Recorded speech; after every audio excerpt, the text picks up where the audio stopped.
Hello and welcome to the Northwood Podcast. I'm your host, Heath Jones, and we're back after a 2-week long hiatus, and we are ready to get back to it. And also, I should say today I'm somewhat pressed for time as I record, so I'll just cut to the chase. If you want to learn more about our church, please visit our website at www.indyncc.org. That's INDYNCC.org, and there you'll be able to learn more about our church and our worship times and of our values. This podcast is produced by the All Indiana Podcast Network. The Northwood Podcast is produced by the All Indiana Podcast Network. And you can find out more about the podcast that they produce in addition to ours at www.wishtv.com/podcasts. That's www.wishtv.com/podcasts. And there you'll be able to discover what other offerings that they have, podcasts produced here in Indiana by Hoosiers. Finally, if you like what you hear or would otherwise like to offer comment, suggestions, or feedback, please like, subscribe, or follow this podcast with whatever app that you use to listen. I'm told that this will help the algorithm steer more traffic our way. Plus, we would also like to know what you're thinking about. So if you would like to leave a comment below this video or to write into the podcast by way of whatever app that you use, or share it with a friend. Or if you want to write into me directly, you can reach me at my email, which is Heath, that's my name, Heath, at indyncc.org. That's INDYNCC.org. But moving on. Here in a moment, we'll be considering a story from the Bible found in Matthew chapter 14. But first, we must pause for some ads for our podcast audience. So we'll see some of you after this break. And we're back. And as I was saying, today we'll be considering a story told in the Gospel of Matthew, chapter 14, verses 13 through 21. That's Matthew 14, verses 13 through 21. And it goes. Now when Jesus heard this, he withdrew from there in a boat to a deserted place by himself. But when the crowds heard it, they followed him on foot from the towns. When he went ashore, he saw a great crowd, and he had compassion for them and cured their sick. When it was evening, the disciples came to him and said, "This is a deserted place, and the hour is now late. Send the crowds away so that they may go into the villages and buy food for themselves." Jesus said to them, "They need not go away. You give them something to eat." They replied, "But we have nothing here but 5 loaves and 2 fish. And he said, "Bring them here to me." And he ordered the crowds to sit down on the grass. Taking the 5 loaves and the 2 fish, he looked up to heaven and blessed and broke the loaves and gave them to the disciples, and the disciples gave them to the crowds. And all ate and were filled, and they took up what was left over of the broken pieces, 12 baskets full. And those who ate were about 5,000 men, besides women and children. This story, the one that you just read, is told in all 4 of the Gospels, which makes it the only miracle story that's told in all 4. In fact, there are very few stories that are told in all 4 of the Gospels, sometimes 2, sometimes 3, sometimes just 1. But there are only a few portions of the Gospels that are contained in all of them. These include Jesus' setting out on his ministry, his triumphal entry into Jerusalem, his crucifixion, and, depending on how you read the Gospel of Mark, his resurrection. Aside from those moments, though, this story is one of the very few that is found in all 4 of the Gospels. Why do I bring this up? Well, to emphasize this point, that back in the early days of the church, a Christian community might count itself fortunate to have just one written copy of just one of the Gospels of Jesus. So you could conceive of a world where you had one of those Gospels and were not aware of some of the stories or miracles or healings that were told in other Gospels in other churches down the road. But it did not matter if your community had Mark's or John's Gospel or Luke's or today's Gospel, which is Matthew. Either way, your community would have read about the story of the feeding of the 5,000, the one you just heard. And now here we are, thousands of years after the fact. It's as if the Holy Spirit knew that future generations of Christians in nearly every place and time would need to be reminded of the abundance that usually surrounds us. It's as if the Holy Spirit could see that in the future, Christians would stress about scarcity in nearly every age, and sometimes they have good reason to, but now, in the age of electric lights, air-conditioned living spaces, and for many of us, more food than we can usually eat, I'm not sure that many of us could complain from just that same place that the people would complain to Jesus from.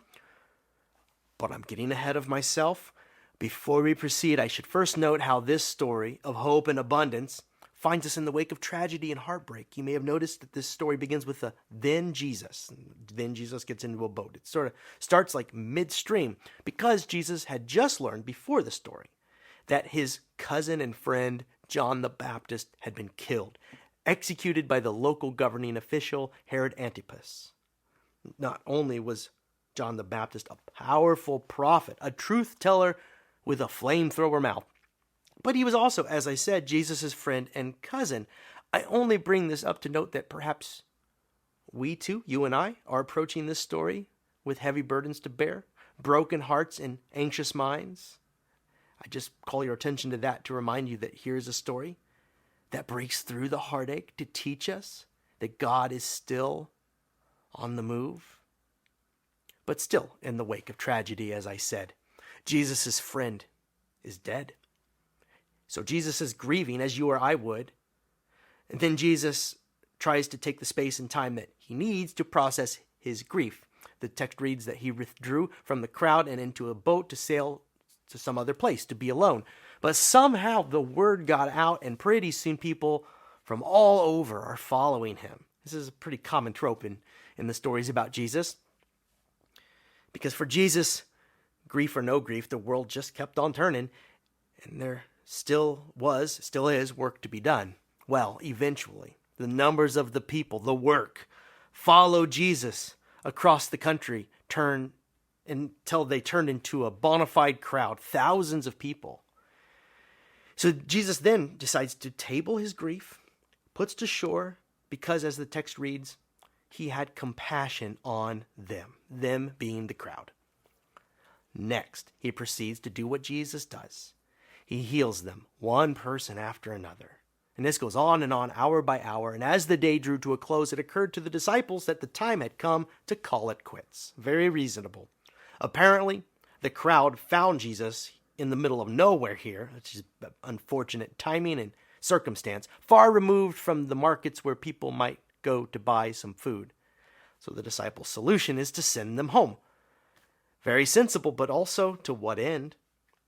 For this problem of scarcity, that is their empty bellies, they would have just followed the people into whatever place they went to find food. After all, isn't part of the problem in the first place that the people are oppressed and often without what they need to survive? This is the reason we find thousands of people chasing Jesus down in the wilderness in the first place, because there isn't much left for them back in the towns and cities where they live. So maybe that's why Jesus doesn't want to send them home so quickly. But it's like this today.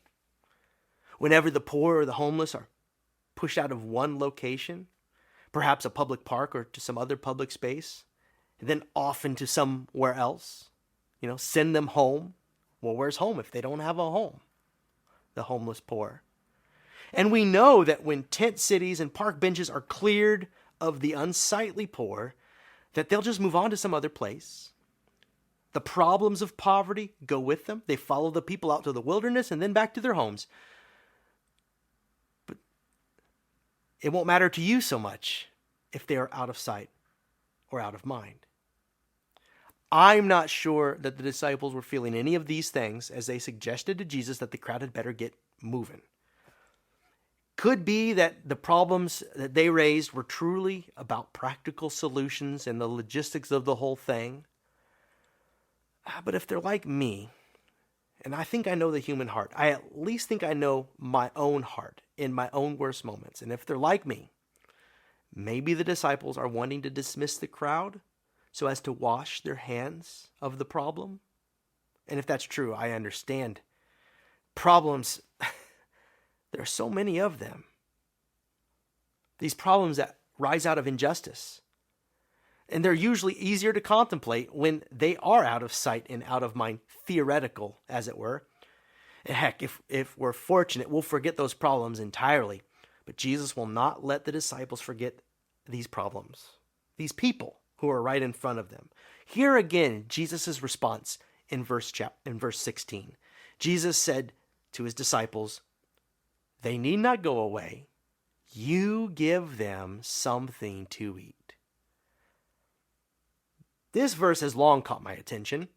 Jesus turns to his disciples after they've presented him with an impossible problem. Thousands of people who are hungry is an impossible problem in that context when there are only 12 of you, plus Jesus. And instead of Jesus saying the expected things, he says something else. I'd expect him to say, "Why, sure, I don't know why I didn't think of that, sending them away. People got to eat. Maybe send them off with some recommendations as to where they should go. Perhaps some of your favorite places to procure food." That's what I'd expect a reasonable person to say. And, I like that advice because it leaves me with the opportunity of helping someone with advice without putting any of the real effort in. Like my own resources, my own, substantial time. How many times have we done this? Someone stops by your house or you meet them in some other place, and after listening to their problem, perhaps you're pleased to be able to refer them to an outreach program or to a helpline to call or to a food pantry or a shelter to stay in. And thank God for those things. Often this is the very best we can do, sometimes the very best I can do. But here, that's not what Jesus tells his disciples to do. He suspects they can do more, and I suspect oftentimes I can do more. Jesus says to his friends, "You feed them." This is madness. Except what Jesus knows and what the disciples are about to find out is that sometimes you have more in-house than you may realize. And that is a running trope in the scriptures. This idea that sometimes you have more than you know, even whilst running on apparent fumes. It's that old story about the shaving cream bottle that never seems to run out month by month, and then for feels like years, you use the same bottle. It's like the Energizer Bunny, keeps going and going. Or once, I drove for miles and miles in my car with the gas tank needle hovering over empty, and I thought for sure that I'd be stranded, but I made it. I did run out of gas on the way up to the pump, rolling up to the pump, in fact, but I made it. And I learned that sometimes we have all that we need, but just need to find out how far it'll stretch. Now, those are silly examples about the shaving cream and the empty tank of gas, but sometimes things are far more serious. Sometimes people need a lot more help. In fact, the disciples need look no further than directly in front of them to see this, because there stands these thousands of people in need. And these people, from what we know of their context and the time in which they lived, had serious needs. And I'm sure their needs ran the gambit. But just right now, what most of them need, what they most need, is a bite to eat. 5,000 strong, the text reads, not counting women and children. Typical to not count the women and children, but I digress. Either way, the disciples are presented with an impossible situation, as I said before, not unlike others they'd heard about in the stories in their very own Bibles. And biblical commentators have noticed how today's story about the feeding of the 5,000, how it echoes and has resonance with other stories that we find in the Hebrew Bible that the disciples would have read and on into the Christian scriptures that we have today. Stories that Jesus' disciples would have been well aware of, many of them. And one that comes most readily to my mind is found in 2 Kings chapter 4, an old story. And there we read of a widow who has become poor, so poor after the death of her husband that a creditor has come to collect her children as payment. Her children will be made into slaves unless the creditor is paid off. So the woman, being desperate, cries out to the prophet Elisha for help. After the woman has told Elisha about her plight and her inability to pay back her debts, Elisha asks, "What do you have in the house?" Some versions of the feeding of the 5,000 record Jesus saying similar things to the disciples or a similar thing. And basically, their answer is, both Elisha's answer and Jesus' answer, bring me what you've got, and we'll discover together if it's enough. Well, as for the widow in Kings chapter 2, all she had was a jar of oil.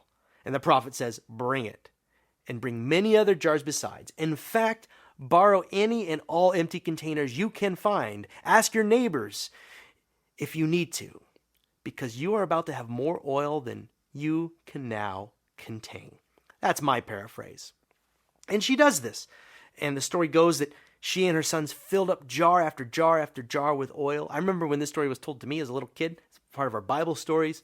I just remember picturing these two little kids with their mom filling up jar after jar after jar after jar. So much oil that she was able to pay off her debts. And her sons lived off the proceeds from the rest. As I said, the disciples would have had this story floating around in their heads. They would have known this story and others like it. So I think that we're beginning to see a running motif here in the scriptures that carries on into the ministry of Jesus, a running pattern. God's people find themselves stuck, believing that they do not have enough. And look at the evidence, it seems to be true.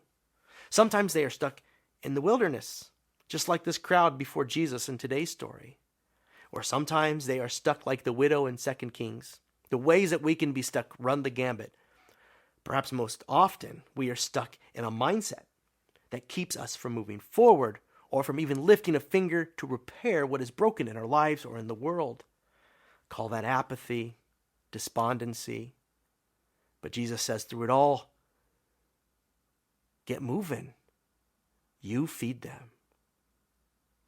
So the disciples mill about and find 5 loaves of bread and 2 fish. And you already know where this is going. You probably already knew the story. They divide the bread and fish to discover it would be like the oil in the widow's story. It just keeps on keeping on. It is shared, and pretty soon the disciples discover that the people have had enough to eat. Not only that, they're left with a surplus of bread and fish, 12 baskets full of leftovers. How if the disciples had never taken Jesus seriously? I think that's the question that we need to ask of ourselves. How if we don't take Jesus seriously? Let's keep it with the disciples. How if they had received Jesus' command with all of the credulity that it actually deserved? What if they responded something like, you want us to feed them, Jesus? You've either got your head in the clouds or in the sand. We can't tell which. And that would be a reasonable response to this idea that we might feed the multitudes with what little we've got. But instead, they decide to move on Jesus' command in faith, only to discover what today's story is meant to teach us. That you and I, we've got a lot more in-house than we realize. Most of us, perhaps. Me, definitely. And we'll never discover how much so long as we remain here in our apathy, despondency, or disbelief. So move. Do something. And when you do, you may well discover that you had more than you knew you had within you and in your community. What you needed to face the world with. You bring what you have to discover that you have more than you knew. The disciples moved, and just look at the result. And I'm not just talking in the story we read today. The result of the disciples moving and then moving again is the church. 12 disciples multiplied into millions. That's the same miracle of the loaves and the fish, except with people, and not literally.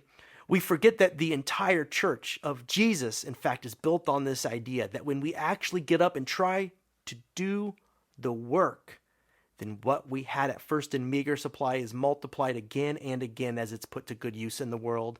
People join in the work. People then pool their resources to discover more within the community than they knew was there.